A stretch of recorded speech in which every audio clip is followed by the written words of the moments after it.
When I initially trained in dermatology, that was a 3-year training program with patient care and getting to know all the different common or unusual skin disorders that people come into the clinic for.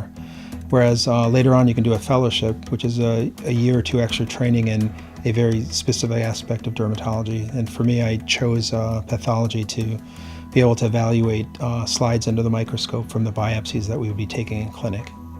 I would think that most people would want to come to see me and have come over the years. I've been here in Wisconsin almost 18 years. I think primarily because I listen to what they tell me, and I like to hear the whole story, and I like to take my time with them and make sure that they never feel rushed. And when I look at what they have and discuss the possibilities, we'll come up with a unique treatment program for them. In dermatology, it's not only the listening piece, but it's also the looking piece. So if you're really careful and conscientious about what you're seeing, many times you'll come up with the right answer. I actually kind of go through a process of looking at the person's name and date of birth, so I kind of get a feel for if it's a man or woman, if they're a young person, an older person, because a lot of times it depends on their age for what kinds of changes you see under the microscope. And then I try to look at the site from where the slide was taken or the biopsy was taken on that slide. So for me, it's kind of like a very real extension of actually seeing that person visually and trying to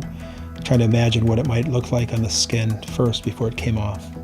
And so that's helpful for me to always think of it as a person and a place that they biopsied rather than just a glass slide.